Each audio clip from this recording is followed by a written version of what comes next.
आवाज आ रही है मेरी?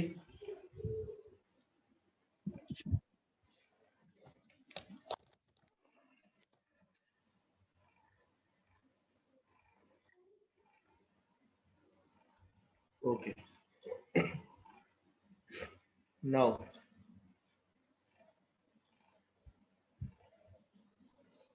ठीक है। तो कल मैंने जो लास्ट टॉपिक करवाया था वो था कि parallelogram law of vector addition.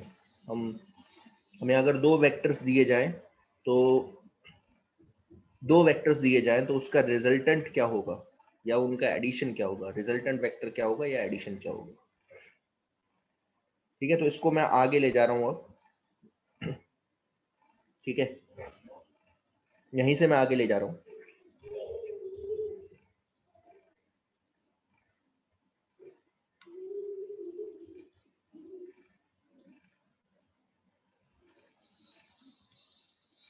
Question 3 देखो। अभी तो मैं फिलहाल 2 के ही करवाऊंगा, फिर 3 वेक्टर, 4 वेक्टर, 5 वेक्टर। और जो आज करवाऊंगा प्लीज उसे अच्छी तरीके से ग्रास्प करने की कोशिश करना, क्योंकि 1 या 2 दिनों में मोस्ट प्रोबेबली अगली क्लास से 12th में भी ये सब स्टार्ट हो जाएगा। ठीक है ना, ऐसे इस टाइप के क्वेश्चन। ठीक है ना, तो जो यहाँ पे करवा रहा हूँ एज इट इज जो है आपको समझना है, ग्रास्प करना है, बेसिकली कॉन्सेप्ट ग्रास्प करना है। मैथ्स आप लोगों को आती है, ठीक है ना, कॉन्सेप्ट ग्रास्प करना है। ठीक है, ठीक है, चलो। तो 1-2 क्वेश्चन मैं दे रहा हूँ, आपको बताना है। फाइंड आउट दी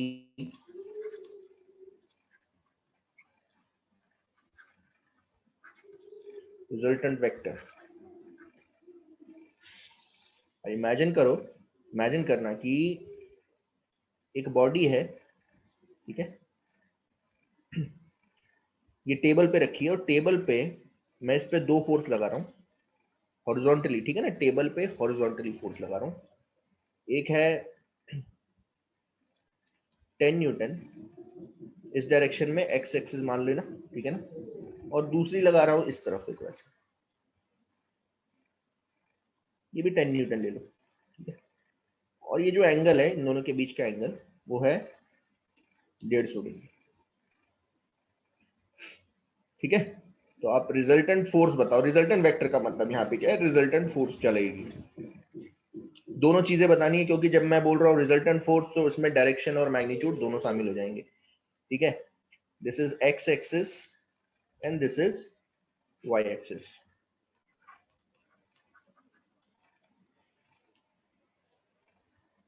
करिए, सॉल्व करिए, क्योंकि कल मैंने फॉर्मूला बता रखा है आपको।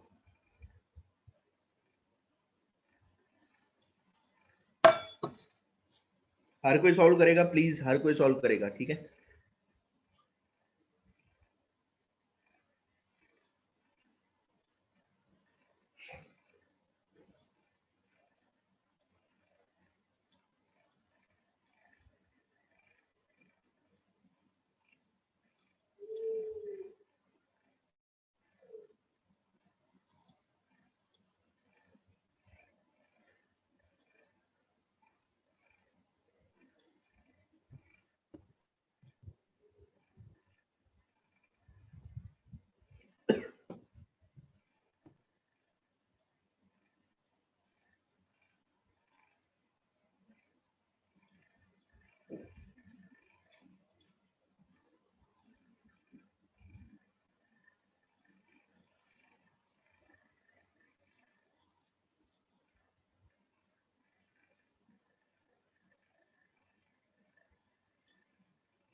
आया आंसर किसी का?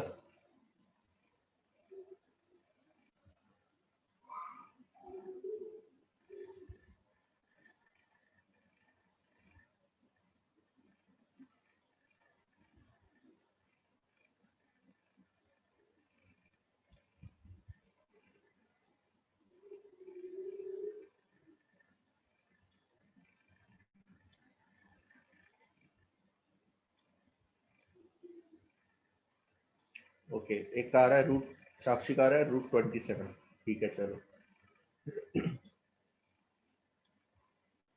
चलो, जिसने कर लिया है वो बहुत बढ़िया है। ठीक है ना, अब यहाँ पे देखो, अगर parallelogram law of vector addition लगाऊं तो parallelogram law of vector addition ये कहता है कि अगर इन दोनों वेक्टर से बनने वाला पैरेललोग्राम बनाऊं तो इन दोनों से बनने वाला पैरेललोग्राम कुछ ऐसा होगा।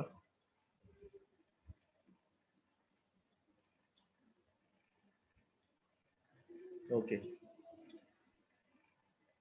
कुछ ऐसा होगा। देखो, इसको ट्रांसलेट किया, इसको ट्रांसलेट किया, ठीक है ना, दोनों को ट्रांसलेट किया, तो इन दोनों के बीच का जो रिजल्टेंट है वो ये है। तो ये रिजल्टेंट है, ठीक है ना, ये रिजल्टेंट वेक्टर है। तो इसका मैग्नीट्यूड क्या होगा? वो होगा a square plus b square plus 2ab cos of theta. Theta छोटा एंगल है, ठीक है ना, ये 150 डिग्री है, दूसरा होगा 210 डिग्री, तो ये 150 डिग्री लेना है और दोनों की टेल को मिला देना, ठीक है ना। तो मिला हुआ है पहले से ही, ये आएगा a है 10, b भी 10 है, 2ab cos 150। अच्छा, cos 150 कितना होता है?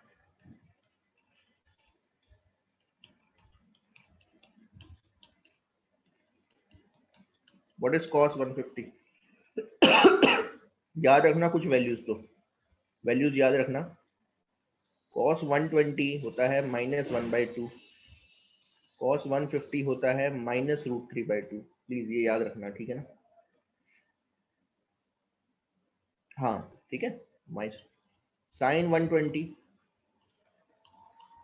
होता है √3/2 एंड sin 150 होता है 150 और 1/2, ठीक है, ये आपको याद रखना, ठीक है। एटलीस्ट ये वैल्यूज चार तो रहने, क्योंकि फर्स्ट क्वाड्रेंट में तो आपको सारी वैल्यूज याद होंगी, ये वैल्यूज और याद रखना सेकंड, क्योंकि क्या होता है parallelogram law of vector addition में ना, मैक्सिमम एंगल जो होता है वो 0 से पाई के बीच में ही जा सकता है, ठीक है।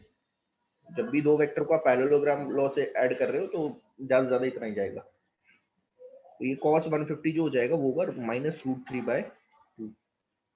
ये 2 से 2 कैंसिल आउट हो गया, ये जो r आ रहा है वो आ रहा है 100 + 100 दैट इज 200, और ये हो जाएगा minus plus minus minus 100√3।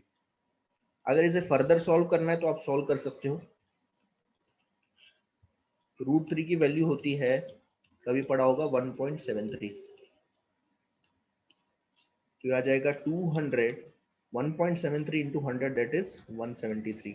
Answer is √27। तो √27 आंसर है। तो ये रिजल्टेंट का मैग्नीट्यूड है, ठीक है ना, ये मैग्नीट्यूड है, ये मैग्नीट्यूड जो है इसका वो है √27। डायरेक्शन कैसे निकालूंगा? डायरेक्शन निकालूंगा इस एंगल से, बीटा, ठीक है। तो ये मैं हटा दे रहा हूँ ताकि क्लियरिटी रहे, यहीं पे मैं कर देता हूँ, ये आपको याद रखना है बस वैल्यू। अच्छा, तो डायरेक्शन कैसे निकालते थे हम? टेन बीटा से निकालते थे, अगर याद होगा।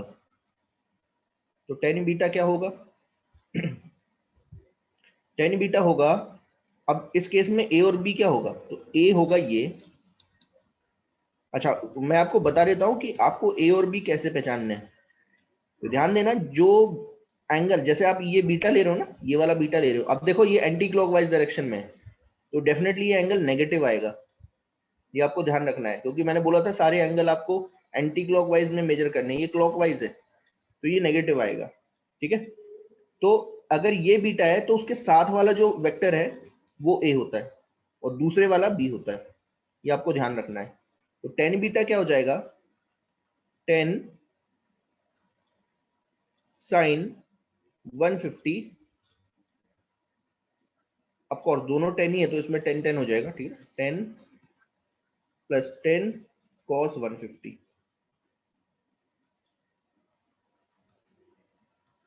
10 sin 150, तो sin 150 जरा मैंने अभी बताया था आपको, दैट इज हाफ। और cos 150 क्या बताया था? -√3/2। तो ये 5 से गया, और ये 5 से गया, तो जो बचा वो होगा 5/5 माइनस 5√3। ये आपका है एंगल। देखो अजीब सा आ रहा है, बट आपको कोई प्रॉब्लम नहीं होनी चाहिए कि ये ऐसा क्यों आ रहा है। ठीक है, आपको सिर्फ इतना लिख देना है, tan इनवर्स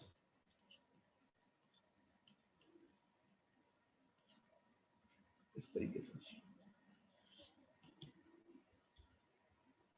ठीक है, देखो बहुत इजी है, कुछ नहीं है। एक और दे रहा हूं, इसके बाद मैं स्पेशल केसेस करवाऊंगा। ठीक है, और फिर मैं एक तरीका आपको बताऊंगा कि आपको ये करने की भी जरूरत नहीं पड़ती है इन क्वेश्चंस को, इतना बड़े मेथड से भी और भी शॉर्ट मेथड हो जाएगा। देखना, इसके बाद मैं आपको जब स्पेशल केसेस करवा दूंगा, तो स्पेशल केसेस के बाद आपको ये जो पूरा जो मैंने किया है ना, पूरा पूरा और शॉर्ट मेथड से आप कर सकते हो, और शॉर्ट मेथड से कर पाओगे। एक और कर लो। अब थोड़ा ध्यान देना करते समय इस केस में। ठीक है, देखो क्वेश्चन क्या है, देखो ध्यान से देखना।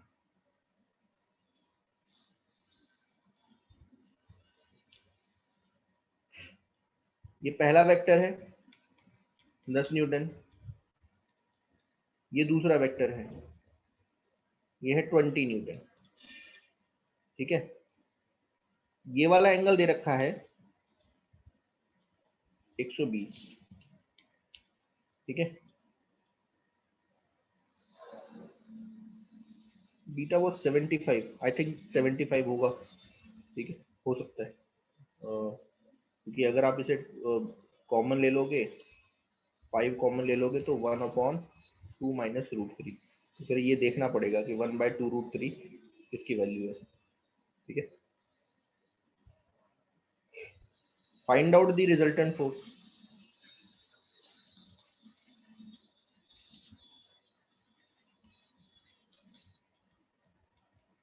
नाउ अब एक चीज का ध्यान देना है। क्या ध्यान देना है? अगर ध्यान दोगे तो पता चलेगा आपको कि प्रॉब्लम यह है कि अगर आप इसमें पैरेललोग्राम लॉ ऑफ वेक्टर लगाते हो, तो डायरेक्टली आप नहीं लगा सकते, क्योंकि एक की टेल दूसरे के हेड पे मिली हुई है। तो टेल टू टेल मिला लो। तो टेल टू टेल कैसे मिलाई जाएगी? ये वाला जो वेक्टर है, ये वाला F1 जो है, इसको ट्रांसलेट कर लो आगे, है ना।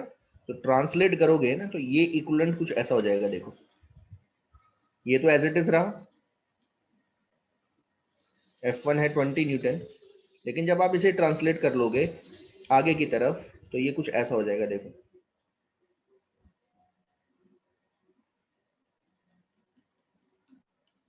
ये मैं अभी इसलिए समझा रहा हूँ क्योंकि ये मैं बहुत फ्रीक्वेंटली यूज करता हूँ। तो अभी अगर आपको समझ में आता है, तो बाद में भी समझ में आता रहेगा। तो ये जो एंगल है, दिस एंगल, ये होगा इनके बीच का थीटा, और वो कितना है? 60 डिग्री, 120 नहीं है। ठीक है ना, ध्यान देना। तो this is equal to this. अब जरा मुझे बता दो आंसर क्या है, रिजल्टेंट फोर्स और एंगल, जल्दी।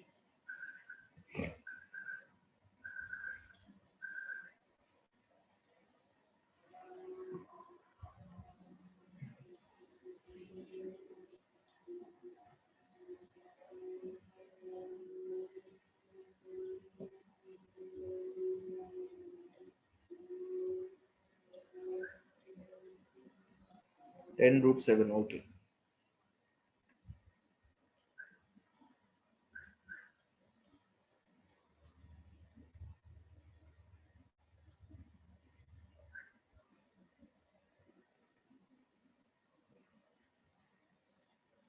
प्लीज कोशिश करो हर कोई आंसर लिखे। गलत लिख रहे हो कोई फर्क नहीं पड़ता, ठीक है ना।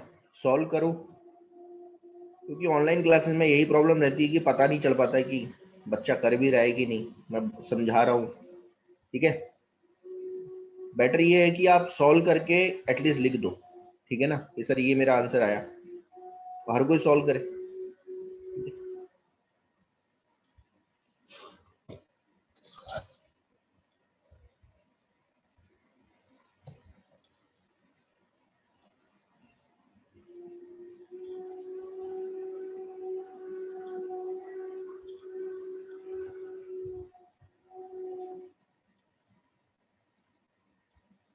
ओके, बढ़िया।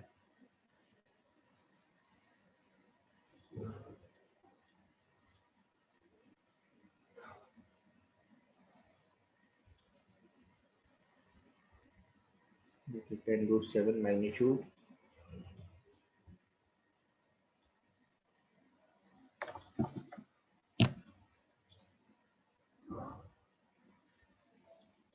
हम्म, 10√7।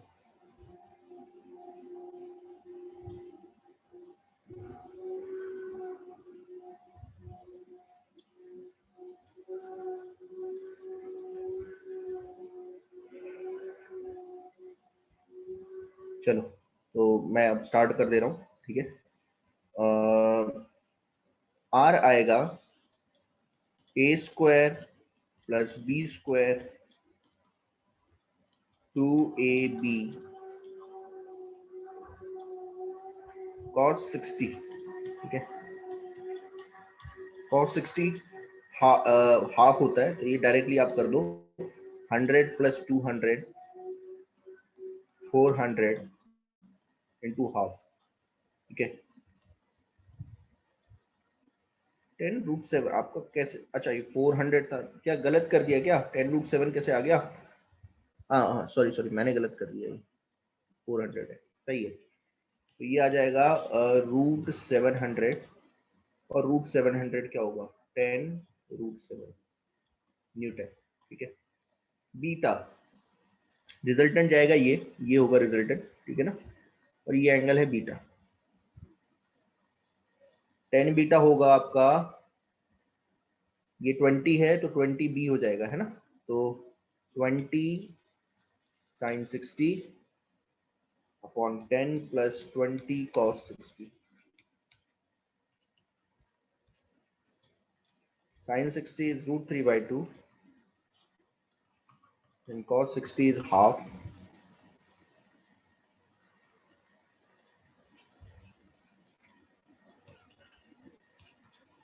that is 10√3। ये 10 से गया, ठीक है, ये 10 से गया, और नीचे कितना आ रहा है? 20। तो आंसर इज √3/2। तो बीटा जो है वो आ रहा है 10 इनवर्स √3/2। ओके, बहुत बढ़िया, ठीक है। चलो, अब जहां तक मेरा ख्याल है इस तरीके से आप सॉल्व कर सकते हो, कोई भी दिया जाएगा। ध्यान ये रखना है कि क्वेश्चन करते समय सबसे पहले ये करना है कि दोनों वेक्टर्स की, ये 2 वेक्टर्स के लिए चल रहा है, ठीक है ना। 3 वेक्टर्स के लिए मैं लगाता नहीं हूँ, 3 वेक्टर्स के लिए बहुत प्रॉब्लम हो जाती है इनमें, ठीक है। तो जब भी 2 वेक्टर्स दिए जाएंगे, आप क्या करोगे, दोनों वेक्टर्स की टेल को मिला लोगे, टेल को मिला लेना एक ही जगह पे, और दोनों के बीच का जो छोटा एंगल वो थीटा हो जाएगा, फिर parallelogram law of vector addition लगा दो, ठीक है। अब मैं स्पेशल केसेस ले रहा हूँ, ठीक है। इसके स्पेशल केसेस क्या थे?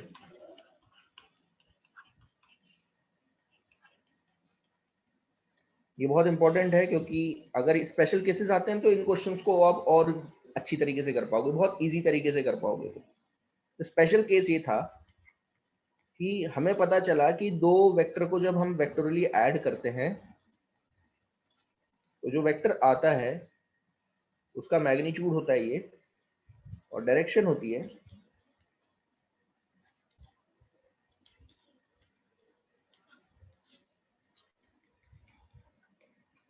ये, मैग्नीट्यूड देता है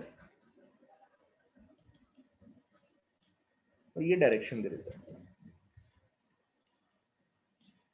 अब स्पेशल केसेस क्या होते हैं, कि स्पेशल केसेस क्या है, कुछ एंगल्स के लिए मैं ऑलरेडी आर और 10 बीटा निकाल सकता हूँ, कुछ एंगल्स के लिए। क्या क्या है देखना, पहला, फर्स्ट कौन सा एंगल होगा, theta is equal to 0। What happen अगर दोनों वेक्टर के बीच में जो एंगल है वो 0 हो जाए, तो वेक्टर्स कुछ ऐसे हो जाएंगे, देखना। पहला वेक्टर हो गया ए, और दूसरा वेक्टर यहीं से होगा, यहीं से निकलेगा, वो होगा ये। इसे दूसरे रंग से बना देता हूं,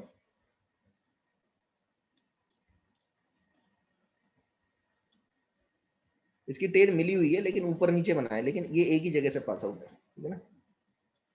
इनका जो रिजल्टेंट आएगा वो क्या होगा, a square plus b square 2ab cos 0 1 हो जाता है, तो ये आ गया आपका कितना,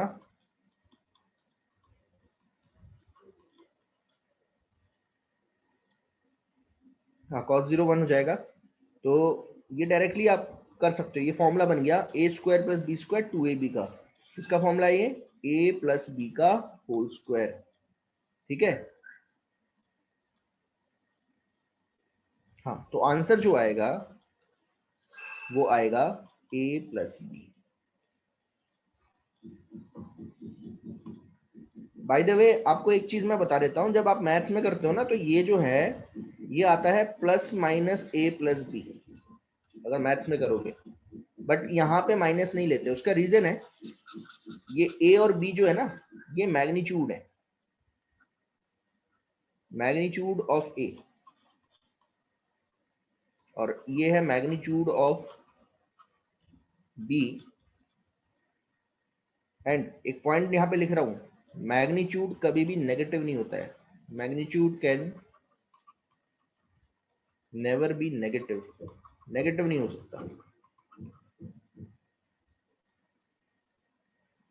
ठीक है, ये आपको ध्यान रखना है।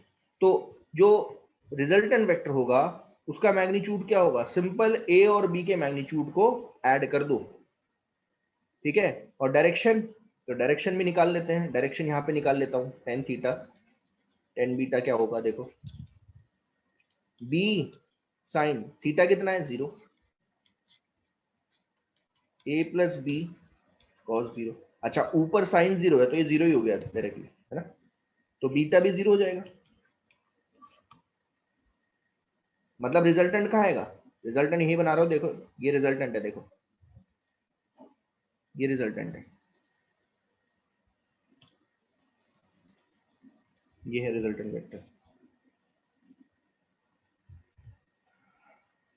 हाँ बिल्कुल, तो इससे एक चीज पता चलती है, when both vector are in same direction, जब सेम डायरेक्शन में होंगे, सेम डायरेक्शन का मतलब क्या है, थीटा 0 है, both vector are in same direction, the resultant vector magnitude is equal to a plus b, दोनों के मैग्नीट्यूड को ऐड कर, इंडिविजुअल वेक्टर जो है a और b के मैग्नीट्यूड को ऐड कर देना, and its direction is in same direction of a and b। मतलब जो रिजल्टेंट वेक्टर की डायरेक्शन है वो a और b की डायरेक्शन में है, उसी डायरेक्शन में हो जाएगा। इसका एग्जांपल कुछ इस तरीके से है, जब आप फिजिक्स में अप्लाई करते हो तो कुछ इस तरीके से आप अप्लाई करोगे, कैसे ध्यान देना। मान लीजिए अगर एक बॉडी है और इस पे दो फोर्स लग रही है, ऐसे एक फोर्स मैं लगा रहा हूं 20 न्यूटन, और एक फोर्स कोई और लगा रहा है वो है 10 न्यूटन। तो मैं आपसे बोल रहा हूं रिजल्टेंट फोर्स क्या होगी, तो आप एक चीज समझ लो, ये दो वेक्टर हैं, दोनों के बीच में कितना एंगल है, 0 डिग्री, तो 0 डिग्री है तो सिंपल क्या हो जाएगा 30 न्यूटन, 30 न्यूटन हो जाएगा। और डायरेक्शन, डायरेक्शन उसी डायरेक्शन में होगी जिस डायरेक्शन में 20 और 10 न्यूटन है, तो ये दोनों किस डायरेक्शन में, इसी डायरेक्शन में, तो ये 30 न्यूटन हो गया। इस तरीके से अप्लाई कर देते हैं, डायरेक्टली अप्लाई कर देते हैं, ठीक है। तो ये फर्स्ट केस है, ठीक है ना, याद रखना ये फर्स्ट केस है। सेकंड केस क्या होगा, if theta is equal to 180 degree, अगर थीटा 180 डिग्री है तो क्या होगा, थीटा 180 का मतलब क्या होता है कि पहला वेक्टर है इस डायरेक्शन में, हाँ, और दूसरा वेक्टर है अपोजिट डायरेक्शन में। क्या दोनों की टेल मिली हुई है, बिल्कुल मिली हुई है, तो ये एंगल जो है देखो 180 डिग्री है,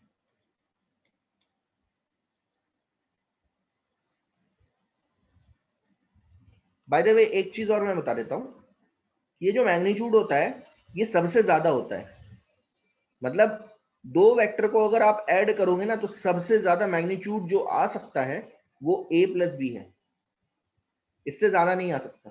ठीक है, अब रिजल्टेंट क्या आएगा, तो रिजल्टेंट अब देखो, रिजल्टेंट वेक्टर का मैग्नीट्यूड क्या आएगा, a square b square 2ab cos 180, 180 angle है। ठीक है, तो cos 180 आप सबको पता है क्या होता है, -1। अब यहां पे ना फॉर्मूला बन गया a square plus b square -2ab। तो अब यहां पे एक चीज आती है कि मैं इसे a माइनस बी लिखूं या b माइनस a लिखूं, कौन बताएगा ये?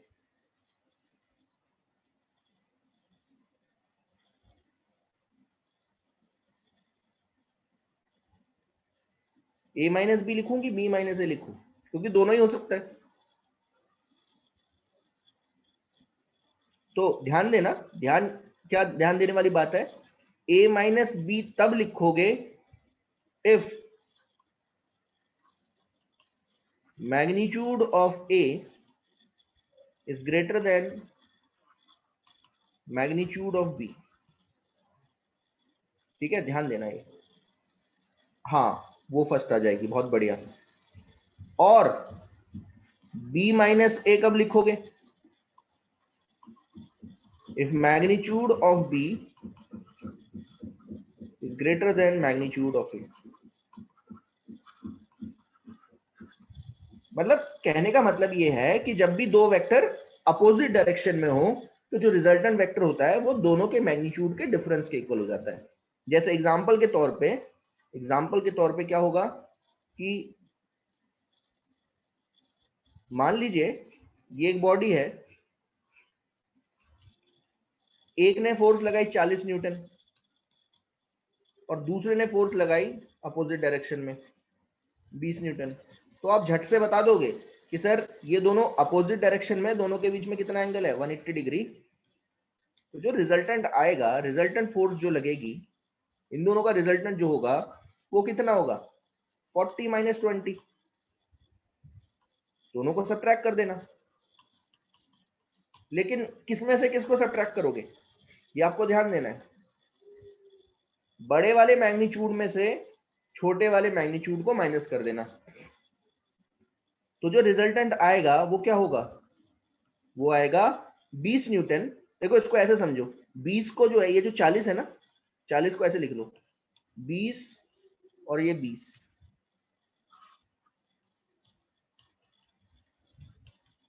ऐसे भी समझ सकते हो।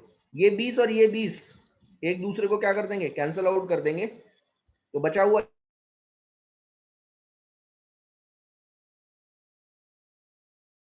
ये है 20।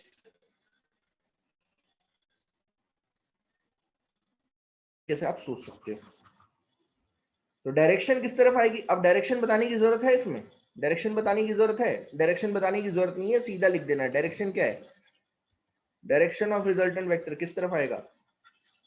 फॉर्मूला लगा के नहीं बता रहा हूं, सीधा बता रहा हूं, it is in the direction of,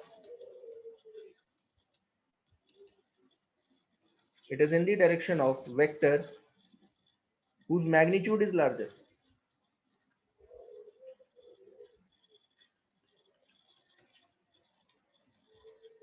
जिसका मैग्नीट्यूड बड़ा होगा। अब जैसे यहां पे देखोगे ये 40 न्यूटन लग रही है और ये 20 न्यूटन लग रही है, तो रिजल्टेंट जो वेक्टर है वो है 20 न्यूटन, बट किस डायरेक्शन में, 40 की डायरेक्शन में कि 20 की डायरेक्शन में, 40 की डायरेक्शन में। ठीक है ना, इस तरह से, इस तरीके से आपको समझना है। मेरे ख्याल से ये आपको समझ में आ गया है। ठीक है, तो जब भी अपोजिट डायरेक्शन में वेक्टर्स हों, दोनों को सब्ट्रैक्ट करो, बड़े में से छोटे को माइनस करो और एक वेक्टर लगा दो जो कि किस डायरेक्शन में होगा, जिस उस वेक्टर की डायरेक्शन में जिसका मैग्नीट्यूड लार्जर है। ठीक है, तीसरा केस, ये भी इंपॉर्टेंट है, ध्यान देना। अच्छा, एक और चीज यहां पे बता देना चाहता हूं मैं, कि ये मिनिमम निकल सकता है, ये सबसे कम आता है।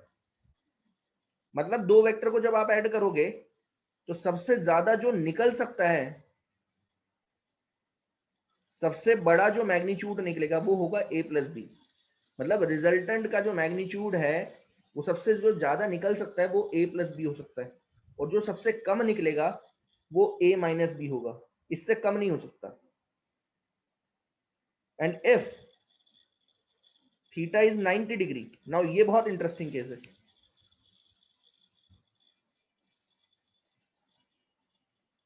थीटा 90 का मतलब क्या है कि a वेक्टर इस तरफ और b वेक्टर इस तरफ, दोनों के बीच में एंगल 90 है, देख रहे हैं।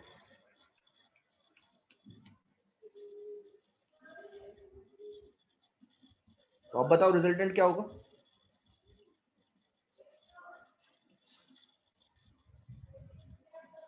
बहुत बढ़िया, ए स्क्वायर, ए वेक्टर के मैग्नीट्यूड का स्क्वायर बी के वेक्टर के मैग्नीट्यूड का स्क्वायर 2ab cos 90।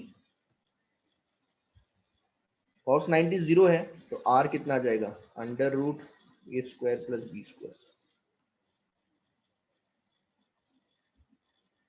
हाँ, root of under root a square plus b square, और ये यहां से गुजरेगा, देखो ऐसे तो पैरेललोग्राम लगाओगे वेक्टर एडिशन तो यहां से गुजरेगा, और डायरेक्शन क्या होगी, ये है बीटा, देखो ये बीटा है। तो यहाँ पे फॉर्मूला लगाने की जरूरत है, लगा सकते हो, वैसे भी आपको पता है। देखो अगर ये बी वेक्टर है तो ये भी बी वेक्टर है, ठीक है। इसका मैग्नीट्यूड हो गया, इसका मैग्नीट्यूड जो है वो है a, और इसका मैग्नीट्यूड है b। तो अलग से मैं ट्राइंगल बना ले रहा हूँ, ये ट्राइंगल बन गया इस तरीके से, ऐसे सोचो ये जो है, ठीक है ना, o p q, ऐसे सोच लेना o p q। तो इसका मैग्नीट्यूड है b और इसका मैग्नीट्यूड है a, और ये बीटा है। तो आप झट से बता सकते हो क्या होगा, टेन बीटा क्या हो जाएगा, b by a, that's it. फॉर्मूले से भी कर सकते हो, आप बोलोगे कि सर आपने फॉर्मूले से नहीं किया, फॉर्मूले से भी कर सकते हो। फॉर्मूला क्या था, टेन बीटा जो था वो था b sine 90 a plus b cos 90। Sine 90 one होता है, ये वन हो जाएगा और ये जीरो हो जाएगा, तो टेन बीटा क्या आ गया आपका, b by a, beta is tan inverse b by.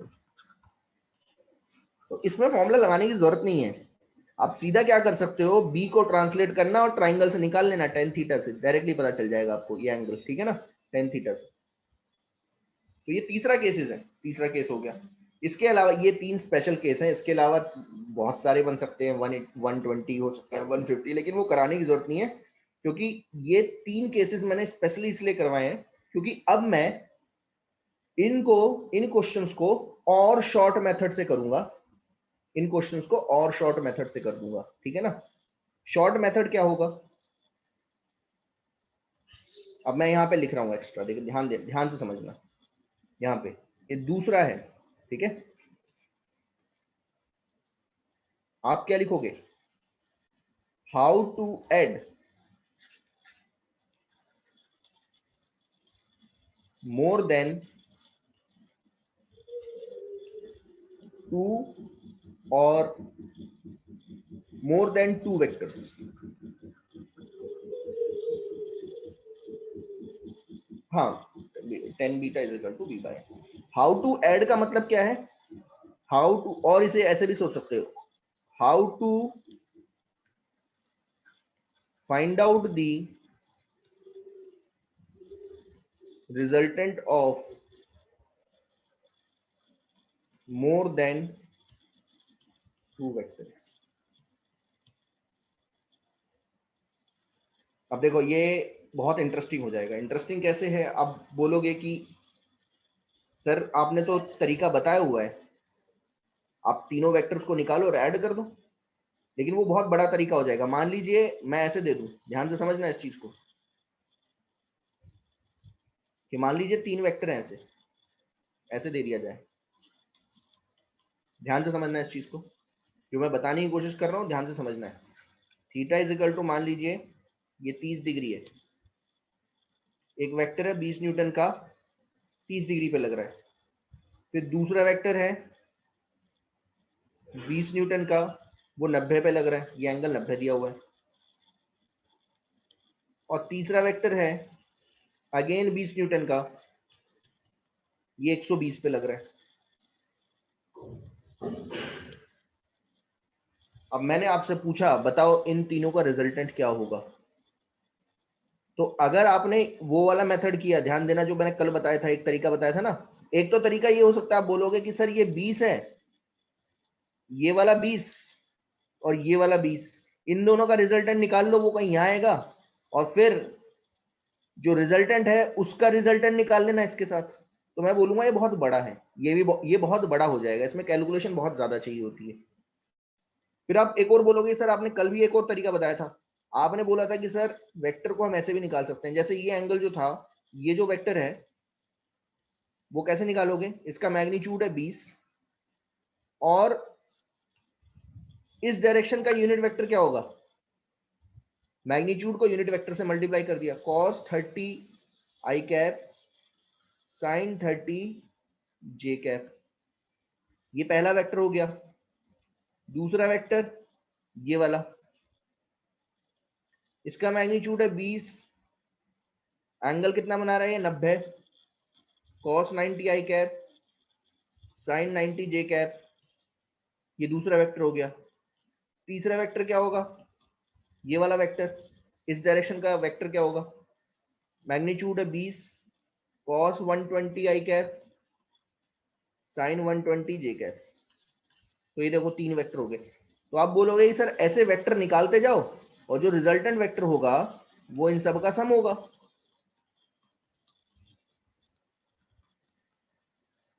तो मैं ये बोल रहा हूं बिल्कुल सही बात है, आप ये कर सकते हो, लेकिन क्या होता है, एक प्रॉब्लम होती है। क्या प्रॉब्लम है कि जरूरी नहीं हर किसी को cos 120 की वैल्यू पता हो।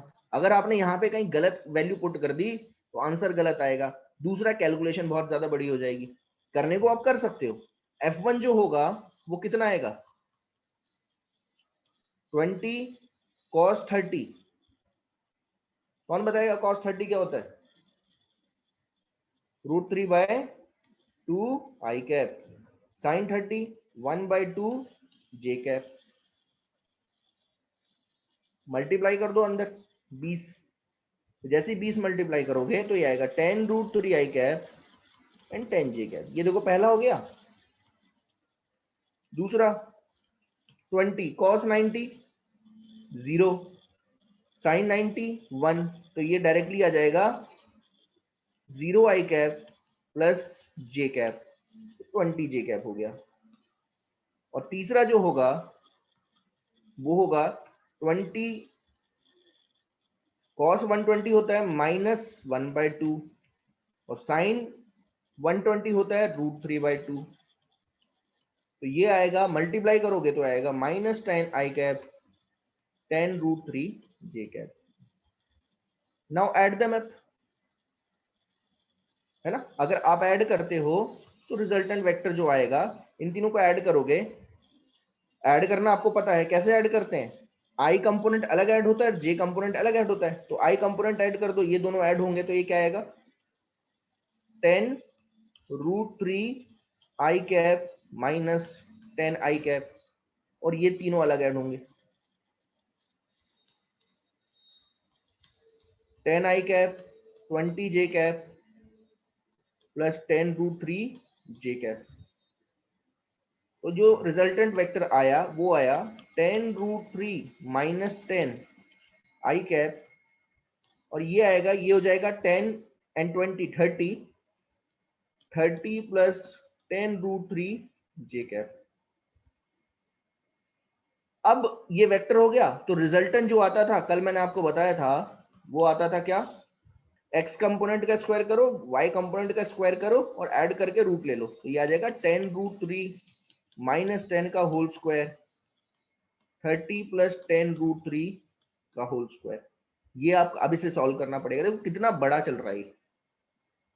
और जो tan थीटा होगा वो होगा 30 plus 10√3 y component upon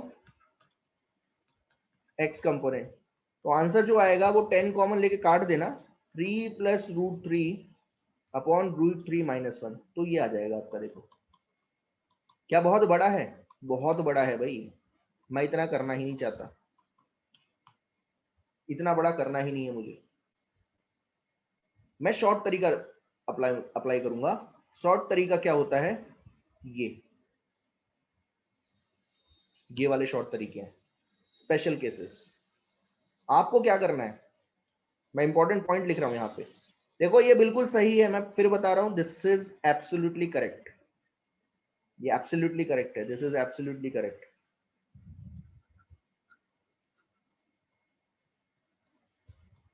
but lengthy process,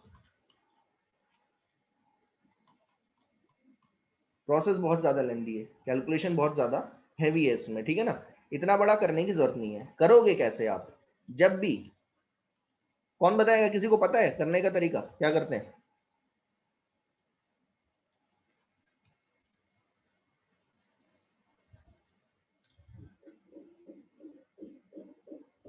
किसी को पता है, कोई बताएगा?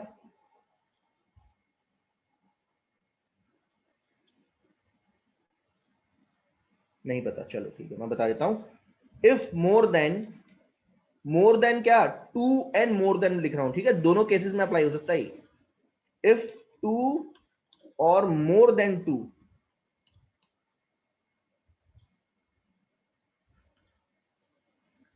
vectors are given and we want to find out the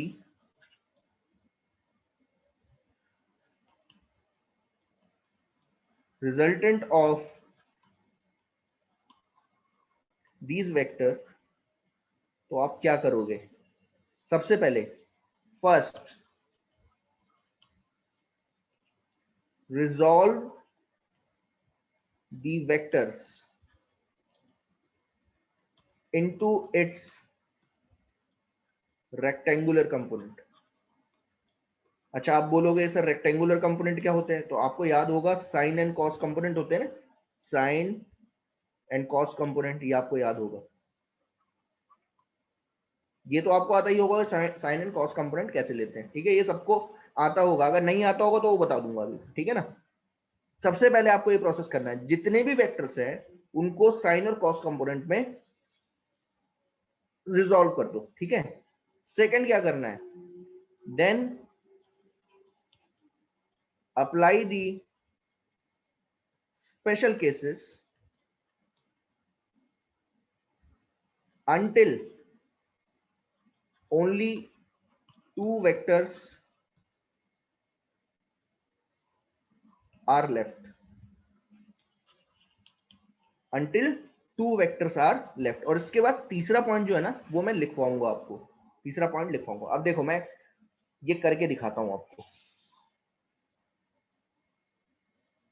यही क्वेश्चन ले रहा हूं, ठीक है ना, दिस क्वेश्चन इज टेकन, यही क्वेश्चन ले रहा हूं यहां पे।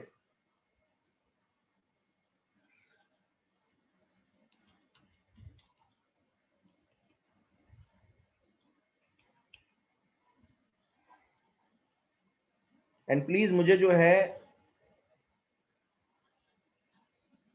आप बताओगे कि कैसे रिजॉल्व करते हैं। बाय द वे ये एंगल जो था वो था 120, तो ये एंगल कितना होगा, 60 डिग्री,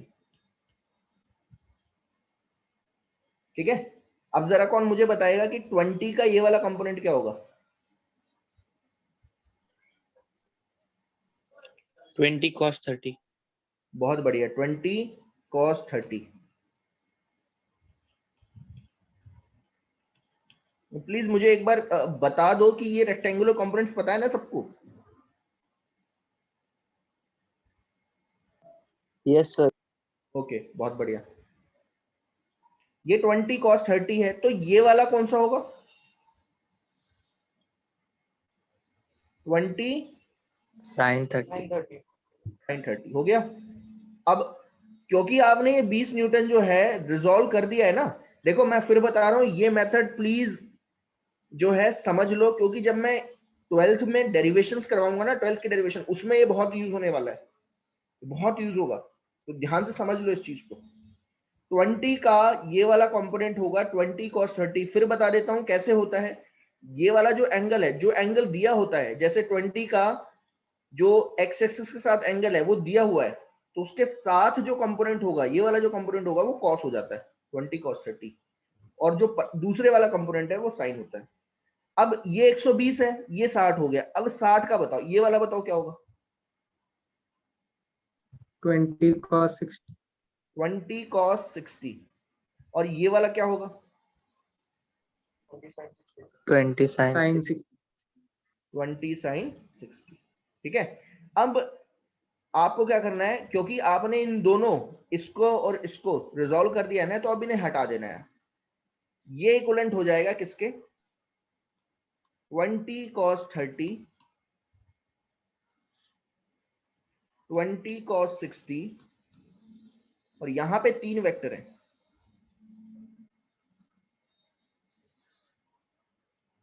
पहला है 20 sin 60, दूसरा है 20, तीसरा है 20 cos sin 30।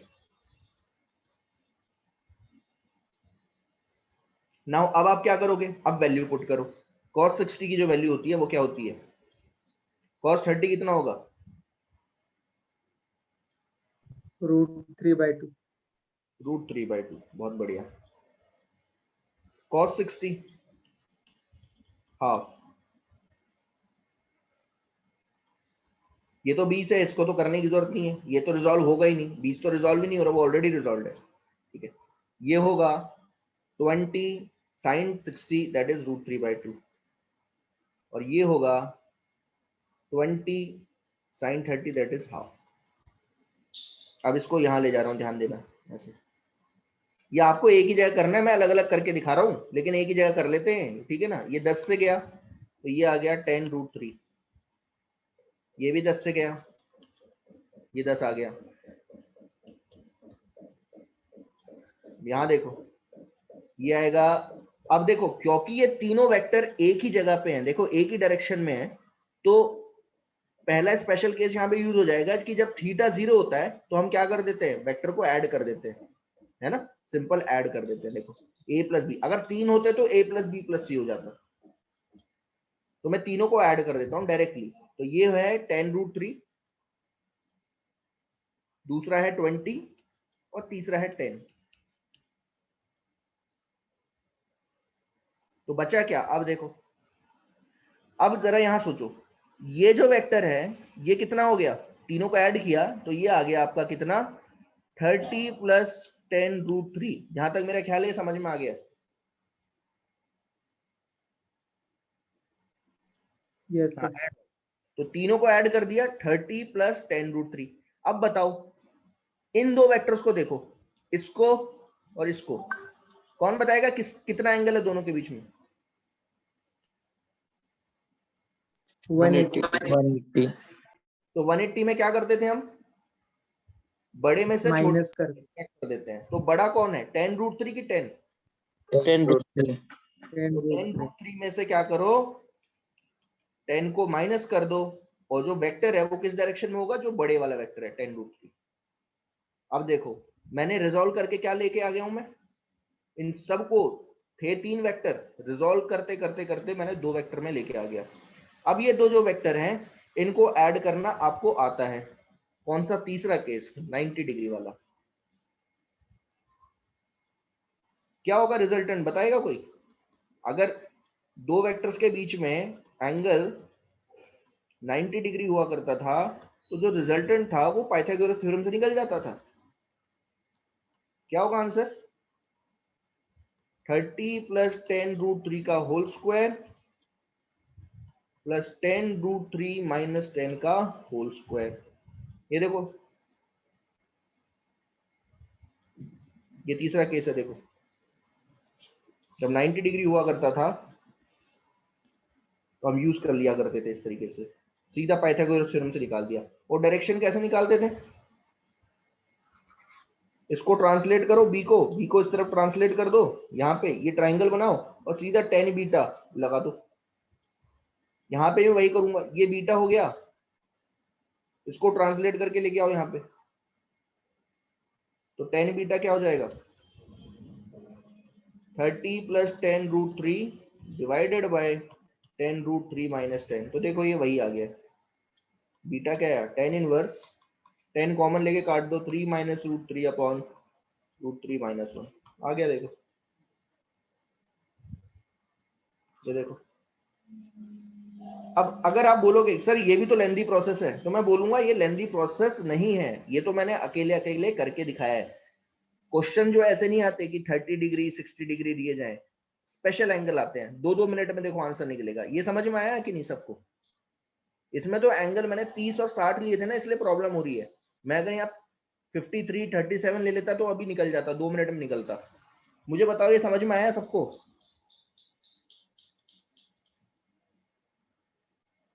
हाँ, क्या समझ में आया है ये मेथड?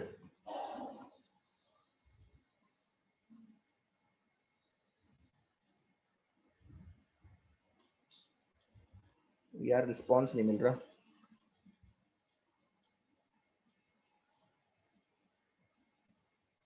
ओके, तो तीसरा पॉइंट ये है कि लास्ट में आपको क्या करना है, रिजल्टेंट जो निकलेगा वो ऐसे निकलेगा, जो एक्स डायरेक्शन का कंपोनेंट होगा उसका स्क्वायर करना, वाई डायरेक्शन का कंपोनेंट का स्क्वायर करना और रूट ले लेना, ठीक है। और जो डायरेक्शन निकलेगी वो कैसे निकलेगी, वाई कंपोनेंट और एक्स कंपोनेंट का रेशियो लेके टेन थीटा लगा देना।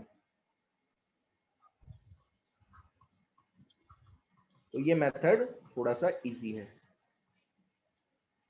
नाउ प्लीज ये अब मुझे जो है आप कुछ करके दिखाओगे, कुछ क्वेश्चंस करके दिखाओगे। सेकंड क्वेश्चन ले रहा हूं, ये आपको खुद सोचना है कि कैसे करेंगे। देखो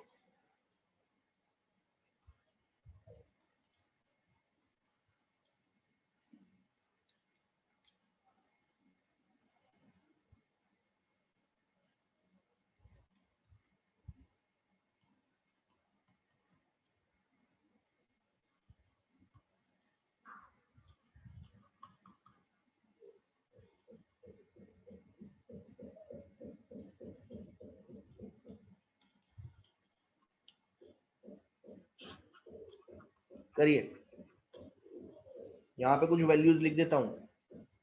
cos 53 और sin 37 की वैल्यू क्या होती है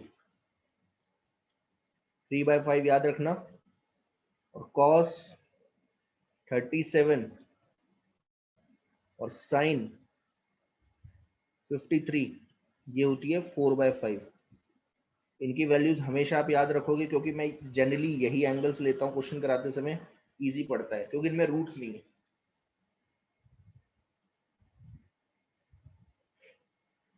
अब देखो बॉडी पे 3 फोर्सेस लग रही हैं, मला आपण कमी करू म्हणलं काय कमी करणार होतो हे 4.5 कमी करणार हे करायचं झालं आलो ना आता 1 लाख काय ऍडमिशन सांगितली सांगितली कोणी 60 क्लास ना 40 ना 60 क्लासेस अरे शो नाही शिक्षकांचे आम्ही देऊ नाही तेव्हा मोठी बिल्डिंग आहे इकडे 60 क्लासेस बिल्डिंग ते होय हां त्याचे फोन आलेला त्याचा फोन आला काय म्हणलं ते कमी करू हो ते म्हणते ज्या तुम्ही दोन हे सांगतो म्हटलं मी तुम्हाला कुठलं सोपं पडते बघा 1 लाख बरं काय माहिती मला स्टुडिओ ला मागत होती 80,000 मागत होती काहीतरी ते काय म्यूट झालं काय म्यूट कर दो।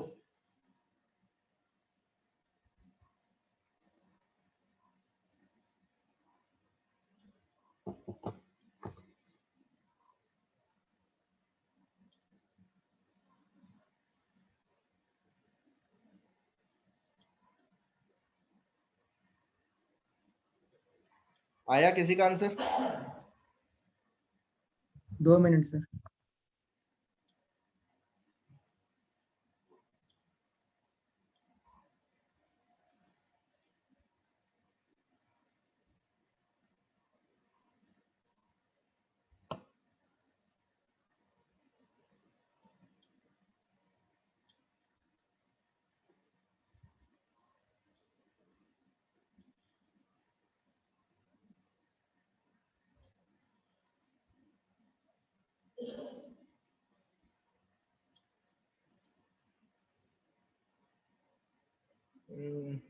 ठीक है,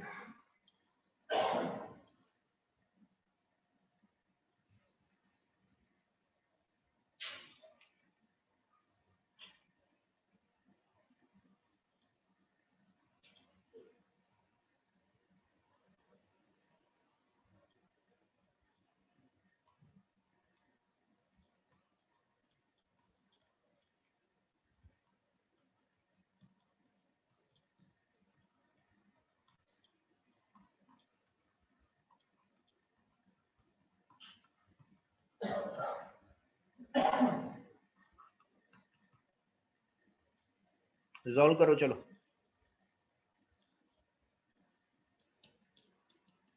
दस का ये कंपोनेंट क्या होगा?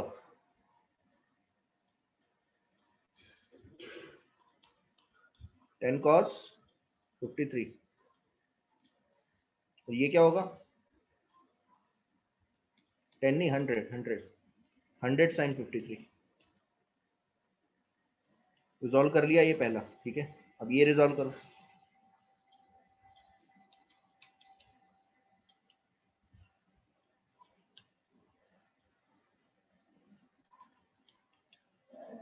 ये हो जाएगा 50 cos 37, और ये आ जाएगा इसका कंपोनेंट 50 sin 37, और ये ऑलरेडी रिजॉल्व है। दिस इज ऑलरेडी रिजॉल्व, इसको करने की जरूरत नहीं है। इसको हटा दो अब, ये अलग से मैं करवा नहीं रहा हूँ, ठीक है ना, हटा नहीं रहा हूँ, यहीं पे हटा दे रहा हूँ ताकि समझ लो आप।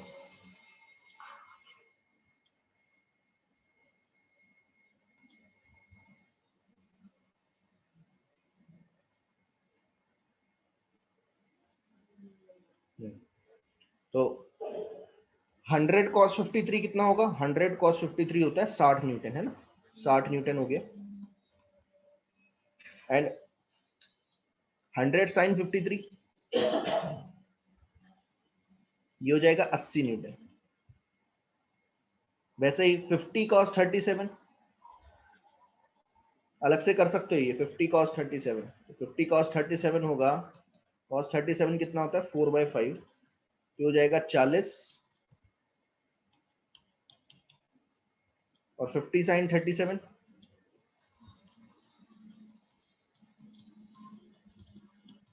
3/5 से मल्टीप्लाई करो तो ये 30 हो जाएगा।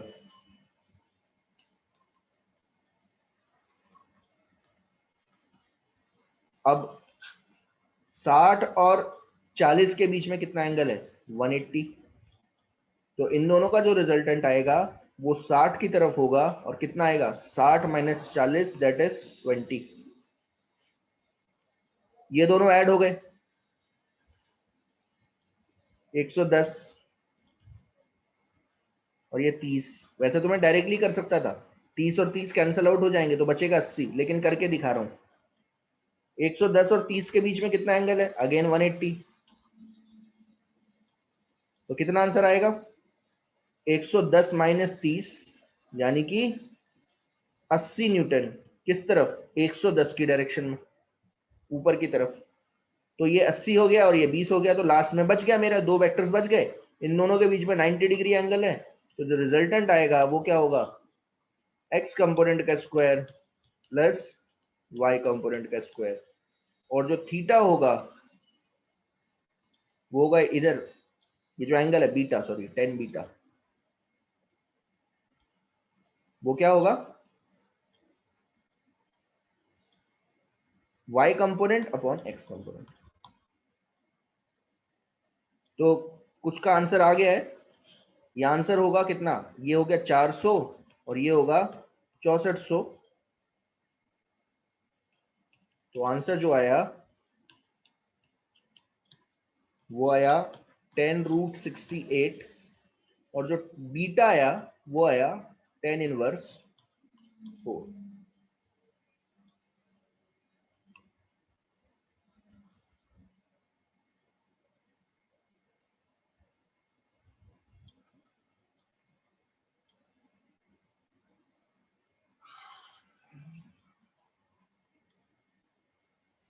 और करो चलो।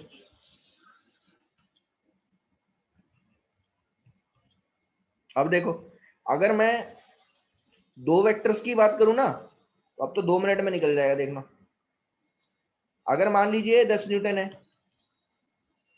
और ये 60 न्यूटन दे रखा है, ये एंगल 37 दे दिया मान लो, 53 दे दिया मान लो, कुछ भी दे सकते हो, 60 न्यूटन दे दिया मान लो, चलो। अब रिजल्टेंट कैसे निकालोगे? तो अब फॉर्मूला भी लगा, वो जो फॉर्मूला था ऊपर वाला वो भी लगाने की जरूरत नहीं है, रिजॉल्व कर दो सीधा। बताओ ये कंपोनेंट क्या होगा? 60 का इस डायरेक्शन का कंपोनेंट क्या होगा? 60 cos 60, और ये वाला क्या होगा? 60 sin 60। बस हो गया काम। cos 60 कितना होता है? cos 60 हाफ, तो ये 60 इंटू हाफ 30 हो गया।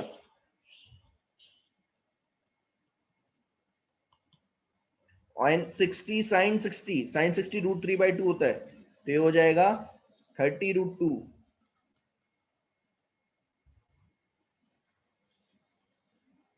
30 और 40 एक ही डायरेक्शन में है, तो ये कितना हो जाएगा? 30 और 10 एक ही डायरेक्शन में, तो 40 हो गया, और ये कितना है? 30√2। बस हो गया मेरा काम। अब बताओ कितना एंगल है दोनों के बीच में? 90 डिग्री। रिजल्टेंट आएगा इस तरफ, रिजल्टेंट आएगा कितना? एक्स कंपोनेंट का स्क्वायर, रिजल्टेंट के एक्स कंपोनेंट का स्क्वायर, वाई कंपोनेंट का स्क्वायर, और जो एंगल आएगा वो आएगा tan बीटा से 30√2/40। दिख रहा है कितना इजी हो गया ये? सर √2 क्यों लिया आपने? √3? √3 आएगा, 30√3। अच्छा √3 है, देखा नहीं मैंने। √3, दैट इज √3।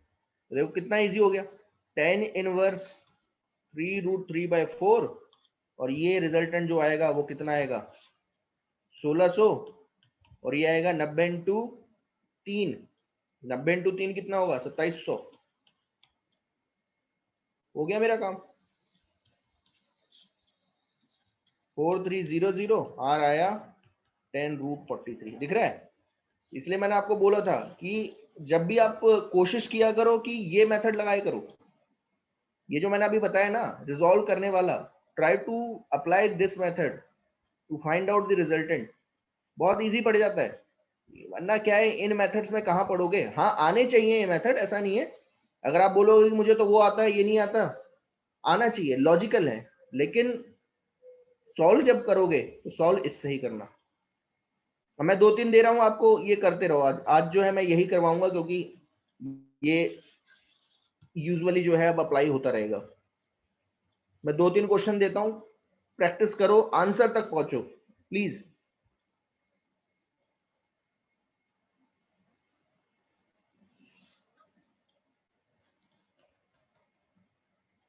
सब करेंगे प्लीज, सब करेंगे, जो भी ऑनलाइन है प्लीज करो।